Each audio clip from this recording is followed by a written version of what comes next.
എല്ലാവർക്കും വില്ലുമംഗലം സ്വാമിയാരുടെ ശ്രീകൃഷ്ണ കർണാമൃതത്തിലേക്ക് സ്വാഗതം. 2-ാം സർഗത്തിലെ 99-ാമത്തെ ശ്ലോകം മുതലാണെന്ന് നോക്കാനുള്ളത്. ഈ 99-ാമത്തെ ശ്ലോകം ഉപജാതി എന്ന വൃത്തത്തിലാണ്.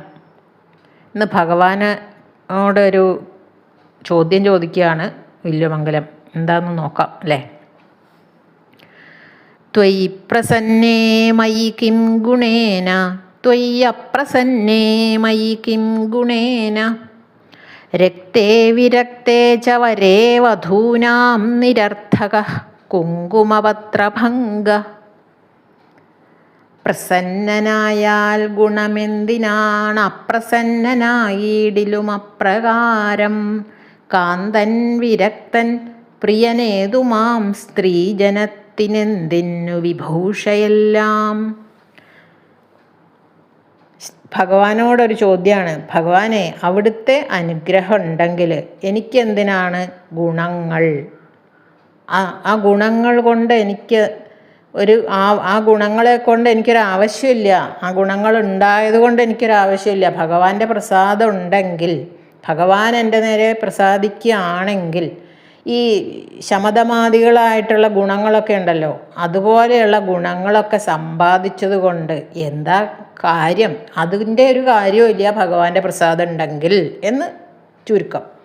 അതുപോലെ അവിടുന്ന് പ്രസാദിക്കാത്ത പക്ഷം, അവിടുത്തെ പ്രസാദം എൻ്റെ നേരെ ഇല്ല എന്ന് പറഞ്ഞാലും മേൽപ്പറഞ്ഞ ഗുണങ്ങളെ സമ്പാദിച്ചത് കൊണ്ട് ഒരു ഫലവും ഇല്ല എന്നാണ് പറയണത്. അങ്ങനെയുള്ള ഗുണങ്ങളെ സമ്പാദിക്കാനായിട്ട് ശ്രമിക്കുന്നതിന് മുമ്പ് ഭഗവാന്റെ ഭക്തനായി തീർന്നിട്ട് ഭഗവത് പ്രസാദം സമ്പാദിക്കണം എന്നാണ് ചുരുക്കം. പിന്നെ ഒരു ഭർത്താവിന് ഭാര്യയോട് സ്നേഹം ഉണ്ടെങ്കിൽ, ഉദാഹരണം പറയുകയാണ്, ഭർത്താവിന് ഭാര്യയോട് സ്നേഹം ഉണ്ടെങ്കിൽ നെറ്റിയിൽ കുങ്കുമപ്പൊട്ട് തൊട്ടിട്ട് കാര്യമൊന്നുമില്ല. എന്നുവെച്ചാൽ പൊട്ട് തൊട്ടില്ലെങ്കിലും തൊട്ടാലും ഒക്കെ ആ സ്നേഹം എപ്പോഴും അദ്ദേഹത്തിന് ഉണ്ടാവും. എന്നുവെച്ചാൽ അലങ്കാരങ്ങൾ കൊണ്ട് കാര്യമില്ല എന്നർത്ഥം. അലങ്കാരം ഇല്ലെങ്കിലും ആ ഭർത്താവിന്, സ്നേഹമുള്ള ഭർത്താവിന് ആ ഭാര്യയോട് സ്നേഹം ഉണ്ടാവും. സ്ത്രീകൾ അലങ്കാരങ്ങൾ അണിയുന്നത് ഈ ഭർത്താവിന് തന്നോടൊരു സ്നേഹം തോന്നാനും അത് ഉള്ള സ്നേഹം വർദ്ധിക്കാനും ഒക്കെ വേണ്ടിയാണെന്നാണല്ലോ പറയണത്. അലങ്കാരമൊന്നും ഇല്ലാതെ തന്നെ ഭർത്താവിന് സ്നേഹമുണ്ട് എന്ന് വെച്ചാൽ പിന്നെ ഈ അലങ്കാരങ്ങൾ കൊണ്ട് എന്താണൊരു കാര്യം? അലങ്കാരത്തിൻ്റെ ആവശ്യമില്ലല്ലോ. പൊട്ട് തൊടേണ്ട ആവശ്യമില്ല, കണ്ണെഴുതേണ്ട ആവശ്യമില്ല. എപ്പോഴും അലങ്കാരം കണ്ട് ഭ്രമിച്ചിട്ടുള്ള അല്ലെങ്കിൽ അലങ്കാരം കണ്ട് ഭ്രമിച്ചിട്ട് വരണവരാണെങ്കിൽ സ്നേഹമൊന്നും ഉണ്ടാവില്ല. ആ സ്നേഹം, ഈ അലങ്കാരങ്ങളൊന്നും ഇല്ലാതിരിക്കുമ്പോൾ ആ സ്നേഹം ഉണ്ടാവില്ല എന്നാണ് പറയണത്. അപ്പം പിന്നെ സ്നേഹമുള്ള ഭർത്താവിന് അലങ്കാരങ്ങളുടെ ആവശ്യമില്ല. പിന്നെ സ്നേഹമില്ലാത്ത ഭർത്താവാണെങ്കിലോ കുങ്കുമം പൊട്ട് തൊട്ടിട്ടും മറ്റുള്ള അലങ്കാരങ്ങൾ അണിഞ്ഞിട്ടും യാതൊരു കാര്യവുമില്ല. എങ്ങനെയായാലും അലങ്കാരങ്ങൾ കൊണ്ടൊരു കാര്യവും ഇല്ല. ഭർത്താവിന് സ്നേഹമില്ലെങ്കിൽ മുഖത്തേക്കൊന്ന് നോക്കിയിട്ട് വേണ്ടേ ഈ അലങ്കാരങ്ങളൊക്കെ കാണാൻ? അപ്പോൾ സ്ത്രീകളുടെ ഭർത്താവ് ഭാര്യയുടെ മുഖത്തേക്ക് നോക്കുകയും കൂടി ചെയ്യാത്ത ആളാണ് എന്ന് വെച്ചാൽ ഈ അലങ്കാരങ്ങൾ കൊണ്ട് എന്താ ഒരു കാര്യം? അതുപോലെയാണ് ഈ ഭഗവാന് നമ്മളോട് പ്രസാദം ഉണ്ടെങ്കിൽ, നമ്മളിൽ ഭഗവാൻ പ്രസാദിച്ചാൽ നമുക്ക് ഈ മുമ്പ് പറഞ്ഞ ഗുണങ്ങൾ ഒന്നുമില്ലെങ്കിലും ഭഗവാന്റെ പ്രസാദം നമ്മുടെ നേരെ എപ്പോഴും ഉണ്ടാവും. പിന്നെ മറ്റുള്ള ഗുണങ്ങളൊക്കെ ഉണ്ടെന്ന് വെച്ചാലും ഭഗവത് പ്രസാദം ഇല്ലെങ്കിൽ അതുകൊണ്ട് യാതൊരു കാര്യവുമില്ല എന്നാണ് ഈ ഒരു ശ്ലോകത്തിൻ്റെ ചുരുക്കം. അടുത്ത ശ്ലോകം, അമ്പാടിയിലെ ഗോപസ്ത്രീകളെ രാവിലെ എന്ന് പറഞ്ഞാൽ പ്രഭാത സന്ധ്യ ഉണ്ടല്ലോ, നേരം വെളുത്തിട്ടുമില്ല, രാത്രി കഴിയും ചെയ്തു. അങ്ങനെയുള്ള ആ സമയത്ത് കൃഷ്ണൻ്റെ കീർത്തനങ്ങൾ പാടി, കൃഷ്ണൻ്റെ കഥകൾ പാടി തൈര് കലക്കുന്ന ഒരു രംഗത്തെയാണ് വർണ്ണിക്കുന്നത്. അത് നമ്മുടെ ഓട്ടൂരിൻ്റെ ഒരു കീർത്തനമുണ്ട്.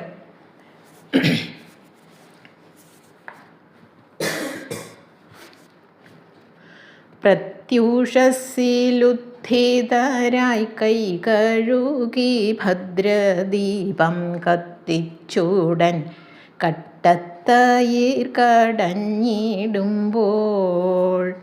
ആമോദത്താലമ്പാടിയിൽ പെൺകിടാങ്ങൾ പാടിയിടുന്നു രാമകൃഷ്ണ ദാമോദര എന്നീ പ്രകാരം.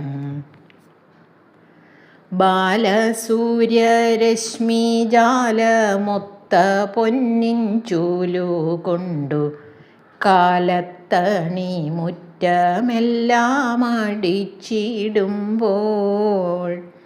ആമോദത്തോടമ്പാടിയിൽ പെൺകിടാങ്ങൾ പാടിയിടുന്നു രാമകൃഷ്ണ ദാമോദര എന്നീ പ്രകാരം. ഗോപസ്ത്രീകൾക്ക് എന്തു പണിയെടുക്കുമ്പോഴും ഉണർന്നാൽ ഉറങ്ങുന്നത് വരെയും ഭഗവാന്റെ കീർത്തനങ്ങളും ഭഗവാന്റെ കഥകളും പറയാനേ സമയമുള്ളൂ. എന്തു പണി ചെയ്യുമ്പോഴും അവർ അത് ഓർത്തിട്ടും പറഞ്ഞിട്ടുമാണ് ചെയ്യണത് എന്ന് ചുരുക്കം. നമുക്ക് ഈ ഒരു ശ്ലോകം നോക്കാം. ഈ ഒരു ആശയം തന്നെയാണ് ഈ ശ്ലോകത്തിലും പറയണത്. അതെങ്ങനെയാണെന്ന് നോക്കാം. ഗായന്തി ക്ഷണദാവസാന സമയേ സാനന്ദമിന്ദുപ്രഭാം രുന്ധന്ത്യോ നിജദന്തകാന്തി നിവഹൈർഗോപാംഗനാ ഗോകുലേ മഥ്നന്ത്യോ ദധിപാണി കങ്കണ ക്ഷണത്കാരാനുകാരാ ജവാദ്യാവദ്ഗദ്വസനാഞ്ചലായ മനിശം പീതാംബരോ വ്യാത്സനഃ. മാനത്തമ്പിളി നാണമോടെ തല താഴ്ത്തിയിടുന്നതെന്താഭയിൽ ചേലൊത്തുള്ളൊരു ചേലകൾ തരിവളത്താളത്തിലാടും വിധൗ വേഗത്തിൽ തൈർ നല്ല പോൽ കടയുമാ ഗോപീജനം വാഴ്ത്തിടും മഞ്ഞപ്പൂന്തുകിൽ ധാരിയാം ഹരി നമുക്കേകട്ടെ സംരക്ഷണം.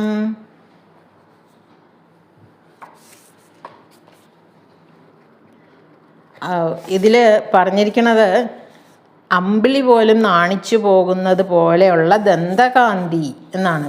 ഗോപസ്ത്രീകളുടെ ദന്തകാന്തി കണ്ടിട്ട് മാനത്തുള്ള അമ്പിളി പോലും നാണിച്ചു പോകുന്നു. അങ്ങനെയുള്ള പല്ലുകളുടെ പാലൊളി നിരകളാൽ ചന്ദ്രകാന്തിയെ നിന്ദിച്ചുകൊണ്ട് കൈവള കിലുക്കങ്ങളോ കയ്യിലെ വളകളിങ്ങനെ ചിൽന്ന് കിലുങ്ങി പിന്നെ ചേലയുടെ ഉടുത്തിരിക്കുന്ന ചേലയുടെ അറ്റം അങ്ങനെ ചലിക്കും. നമുക്ക് ആ തൈര് കടയുമ്പോൾ എന്തൊക്കെയാണ് ഉണ്ടാവുക, കയ്യിലെ വളകൾ കിലുങ്ങും. അങ്ങനെ ഇരുന്ന് വേഗം തൈര് കടയുമ്പോൾ ആനന്ദത്തോടെ ആരുടെ ലീലകൾ, ഗോപസ്ത്രീകൾ ആരുടെ ലീലകൾ പാടുന്നുവോ ആ മഞ്ഞപ്പട്ടണിഞ്ഞ ശ്രീകൃഷ്ണൻ എപ്പോഴും നമ്മളെ രക്ഷിക്കട്ടെ എന്നാണ് ഈ ശ്ലോകത്തിൽ പറയണത്.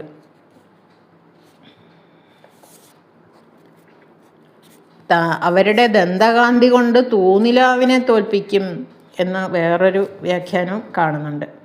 ചേലത്തുമ്പുകൾ കിടന്ന് ആടിക്കൊണ്ട് ഇരിക്കും. അത്ര വേഗമാണ്.